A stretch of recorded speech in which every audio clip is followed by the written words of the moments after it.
Part 1. You will hear a woman calling an animal park to inquire about a job. First, you have some time to look at questions 1 to 5.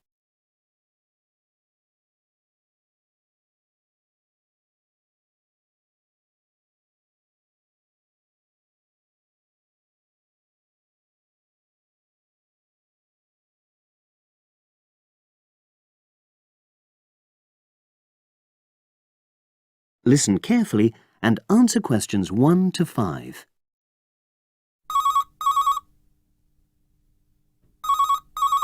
Bender's Animal Park, hello. Oh, hello. I'm ringing to ask whether you have any jobs available. What sort of work are you looking for? Is that permanent or part-time or... Actually, I'm just looking for temporary work. I'm a student. Oh, right. I'll just get a form and ask you a few questions. Then I'll pass your application on to our recruitment section. Is that okay? Fine, thank you. So, starting with your name. It's Jane Lammerton. Is that Lammerton?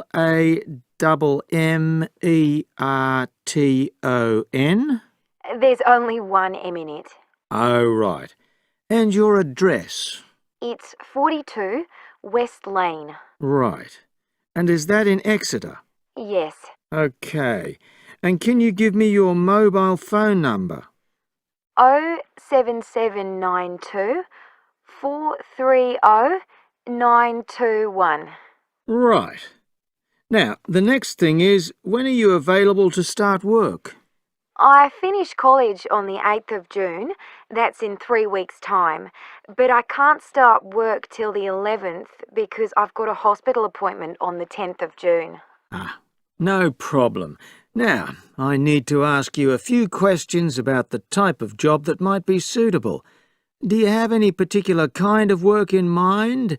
It doesn't necessarily mean that you will get work in the field that you want, but I can record your preferences. Well, I'd do anything. And I have worked as an assistant animal keeper before, when I was still at school. But I'm studying at a catering college now, and I'd really like to get some experience as an assistant cook, if possible. Right. So that's your first choice. Have you done that kind of job before? No, but I've helped my aunt sometimes. She runs a cafe in Exeter. Would you say you've got any relevant skills then? Well, I'm used to using the kind of equipment you usually find in a kitchen. Before you hear the rest of the conversation, you have some time to look at questions 6 to 10.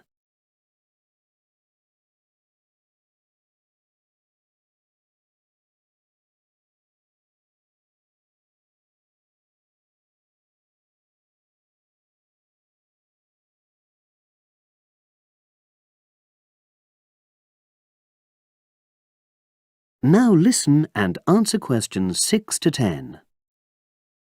Okay. And I know you're still studying, but do you already have any qualifications related to that kind of work? A hygiene qualification, for example? I haven't, no, but I've got a certificate in food handling. I did it before I decided to become a full-time student. Fine. Okay. That means you wouldn't need any specific training if you did get the kind of work you wanted. But you'd have to do a short course on first aid. All our new employees do that. It just takes half a day, and most people find it generally useful. Oh, yes, I'm sure it is. Well, that's about it, really. Just one last thing. Can you give me the name of someone who would give you a reference, like a previous employer or... Oh, yes, you can put Dr. Ruth Price. Okay. Is that one of your college lecturers? She's my college tutor. She's known me for over 2 years, and I'm sure she wouldn't mind. In fact, she's given me a reference before. Fine. We'd probably contact her by phone. Do you happen to know her number? I've got it on my phone, yes. It's 0208 685 114. That's a landline. Good. Well, as I say, I can't promise anything, but I'll pass your application on, and you should hear in a few days. Is there anything else? Just one thing. I suffer from a particular type of colour blindness, and sometimes employers have to make special arrangements for that. Okay, I'll make a note of that. It won't be good that you've made us aware of it. You can provide us with more details if you're offered a job. Okay, thanks very much. Bye. Bye. That is the end of Part 1. You will now have half a minute to check your answers.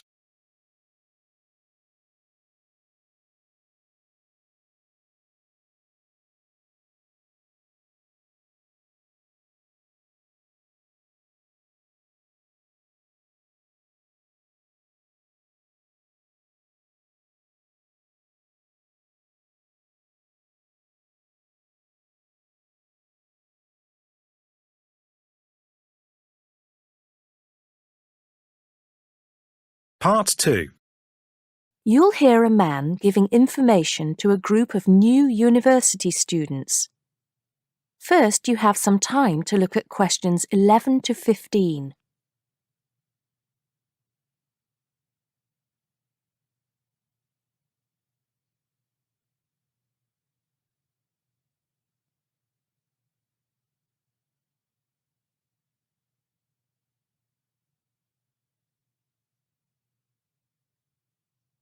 Now listen carefully and answer questions 11 to 15. Good morning, University of Radstock students, and thank you for coming out today. As some of you may already know, my name is Scott Barnes, and I am the director of the Student Services Office here at the university. I'm here today to give you some information about what Student Services has to offer you. To begin with, let me just say that I feel that our office will play an important role in the way that all of you will experience your time here at Radstock as students. Primarily, our center is geared towards providing answers to any questions you may have. Because all of our reception staff are currently enrolled as students at Radstock, we feel that we're in an excellent position to deal with any issues you may face during your time here at the university. As I said earlier, the Student Services Office is mainly a place where you can have your queries answered. However, the office is more than that. For example, if you come and visit us, you can pick up your student discount cards. Now, with these cards, which come at no additional cost to you, you can take advantage of reductions of up to 40% on all forms of public transport in the city. In addition, the cards are honored at many shops and restaurants in the area, giving you the chance to save up to 35% off food, beverages, and other purchases. Our office is also the place you should visit if you would like to get involved in any of the 30 different clubs and societies available at Radstock. Come in any time between 10 and 3 on weekdays and sign up to become a member of the university choir or orchestra, the drama or debating club, the university trivia team. The list goes on and on.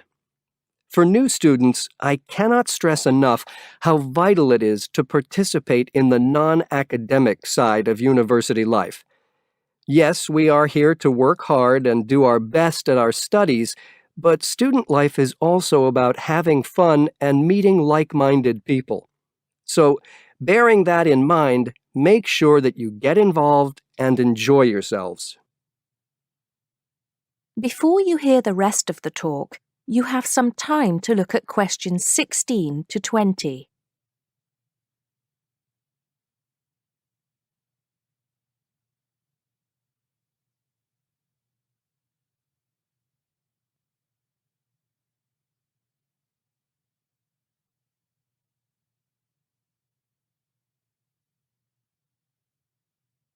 Now listen and answer questions 16 to 20. Moving along, I'd now like to talk to you about another very important service that our office provides, and that is counseling. I'm sure that you are all well aware that there are times in life when things can go wrong and times can get tough. We all have to endure difficult experiences, and these difficulties can be emotional or physical. Whatever the case may be, talking with an experienced counselor can help you through the trying times. The counseling service here at Radstock is staffed by counselors who are qualified to help you deal with problems ranging from homesickness and loneliness to eating difficulties and life changes. To see a counselor, we recommend that you first visit our drop-in center. We run drop-in sessions on a daily basis from 9:30 a.m. to 2:30 p.m. And to reserve one of these sessions, you can telephone the counseling service on 121-5648-3907 on the day you wish to visit. Or, if you prefer, you can come into the Student Services office anytime after 8:30 a.m. and complete a booking form. If it should happen that you need to cancel your appointment for the drop-in session, we would request that you contact the counseling service as soon as possible to let them know. Drop-in sessions can be as short as 20 minutes, but it's more usual for them to take about 45 minutes. During that time, you will be asked some questions to clarify your situation, and a decision will be made as to what further action, if any, should be taken. After your session, several things may happen. Firstly, you may be referred to one of the university's counselors for further counseling, which normally consists of another 8 sessions. Secondly, you may be asked to visit another source of help within the university. Or finally, you may be referred to an external organization. Whatever course of action might be taken, you may rest assured that what goes on in these sessions is treated in strict confidence. I'd also like to mention that the counseling service runs numerous workshops on the campus every year. The focus of these workshops tends to be on personal development, and past topics have included motivation, self-identity, and impression management. There is no fee charged for these workshops, and if you require more information, feel free to contact us at stuser@acadia.co.uk. That is the end of Part 2. You now have half a minute to check your answers.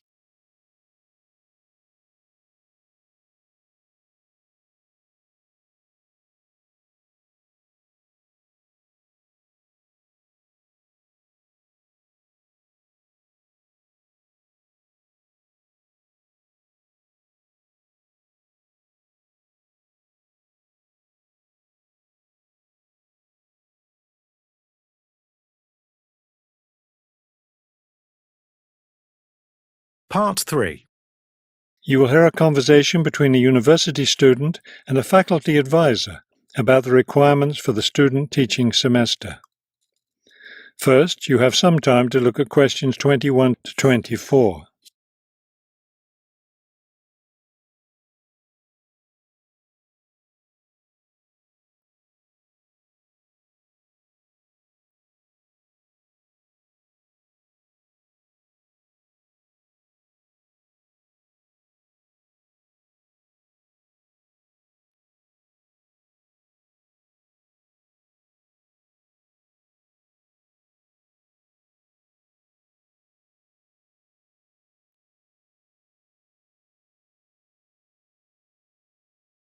As you listen to the first part of the conversation, answer questions 21 to 24.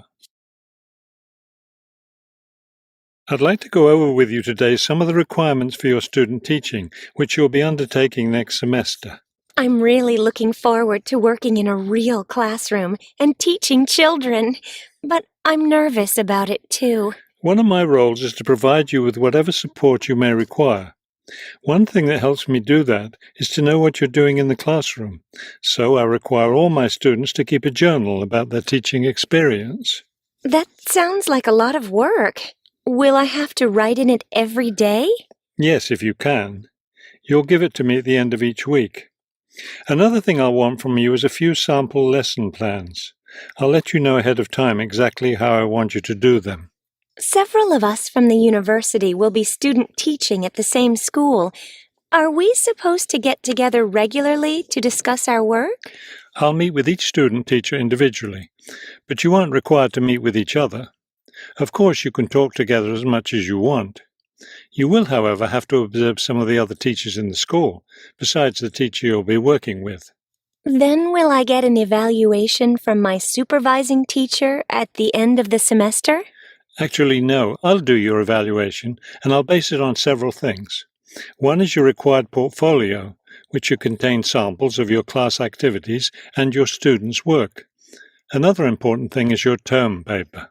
Then there won't be a final exam? No, we don't feel that's necessary for student teaching. Before you hear the rest of the conversation, you have some time to look at questions 25 to 30.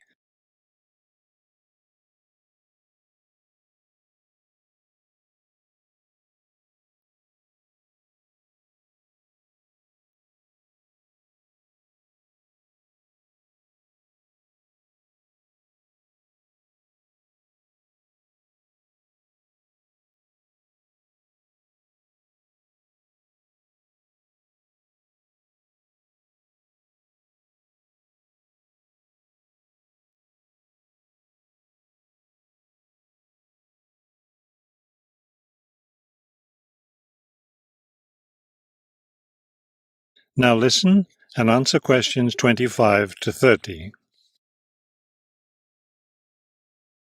I know I have to get an agreement form signed. Since you're my advisor, are you the one to do that? No, that form is for your supervising teacher to sign, to document that he or she agrees to have you in the classroom as a student teacher. Oh, I see. I'm concerned about the term paper I'll have to do and the evaluation process. I'm not sure I understand what I'm supposed to do. Regarding the term paper, the first thing is to choose a topic. It should be related to your teaching work. You should let me know your term paper topic by the end of the first week of the semester. Will you be observing me regularly in the classroom? Yes, and during the fourth week of the semester, we'll have our first evaluation meeting to discuss my observations.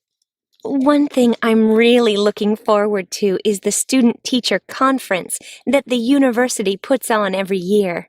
I'm glad you're looking forward to it. Of course, everyone in the program is required to attend. The conference takes place, let me check. Yes, the seventh week of the semester. When will I have to turn in my term paper? The term paper is due by the end of the 14th week of the semester.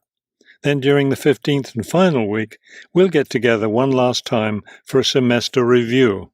Wow, it looks like I have a busy semester ahead of me. That is the end of part 3. You now have half a minute to check your answers.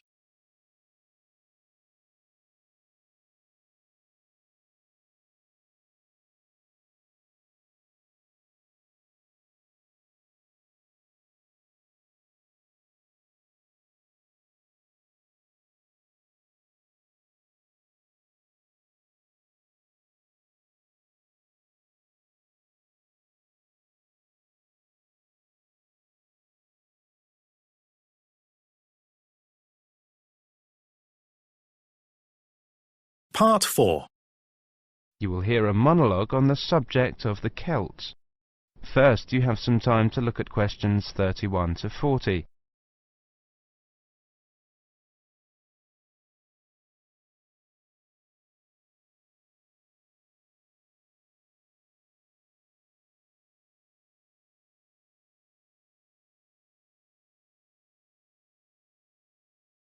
Now listen carefully and answer questions 31 to 40.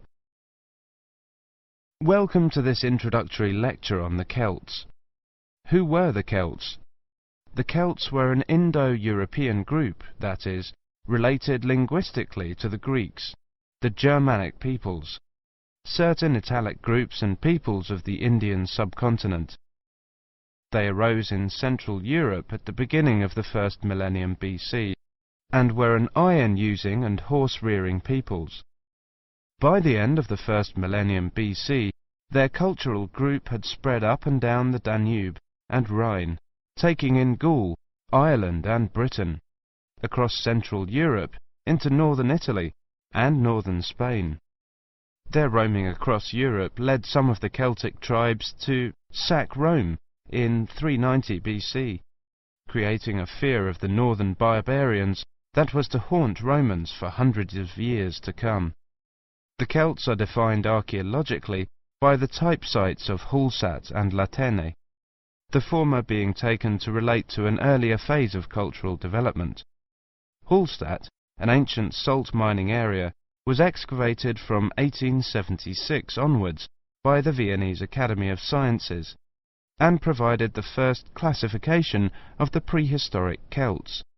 In 1858, the waters of Lake Neuchâtel in Switzerland sunk to a low level, revealing a large prehistoric settlement with a huge number of surviving artifacts. The nearby town of Latene gave its name to the second phase of Celtic cultural development. However, please note that these phases overlap through time and are defined according to geographical area. Let's look at each of these, taking the Hallstatt first. Hallstatt culture is characterized in 4 stages. A and B were during the Late Bronze Age, from about 1200 to 700 BC. C was in the Early Iron Age, from about 700 to 600 BC. D was from about 600 to 475 BC. The Hallstatt culture spanned Central Europe, with its centre in the area around Hallstatt in central Austria.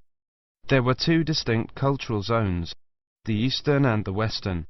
At the start of the period, long-distance trade was already well established in copper and tin, the basic requirements for manufacture of bronze.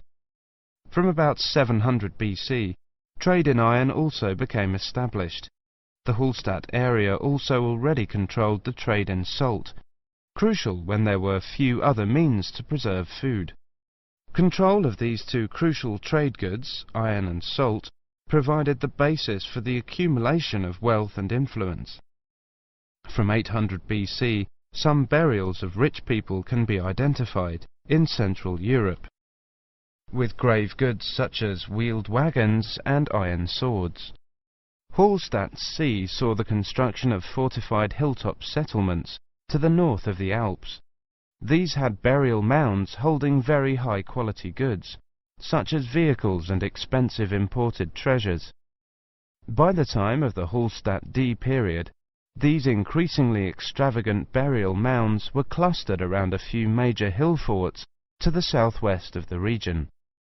This suggests a development and a concentration of wealth and social power, possibly based on the development of Massilia, present-day Marseille, as a Greek trading port.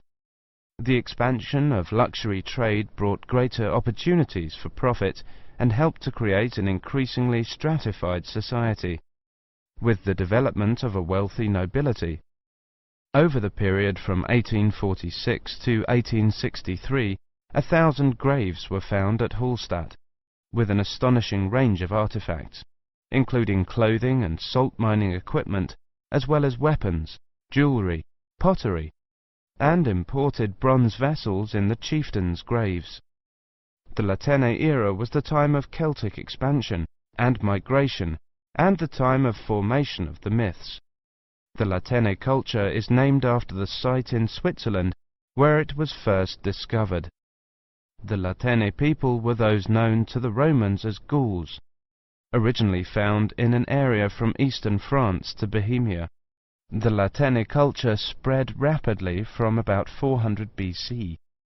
The Latene Celts settled in Spain in 450 BC, in northern Italy in 400 BC, invaded Rome in 390 BC, invaded Greece in 279 BC, invaded Galatia in modern Turkey in 270 BC. By 200 BC, they occupied the lands that are now Britain, the Netherlands, Brittany, Belgium, Germany and Switzerland.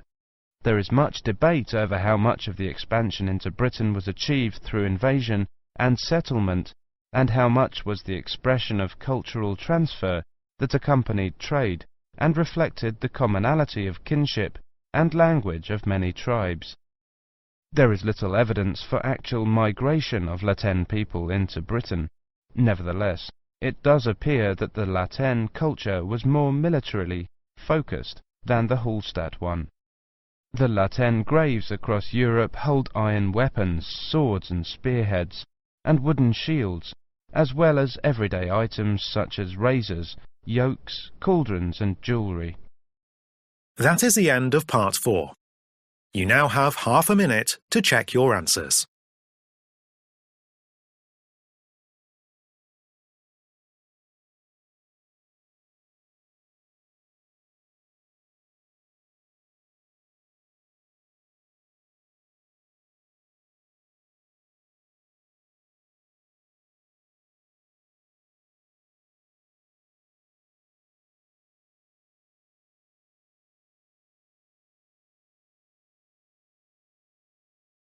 That is the end of the listening test.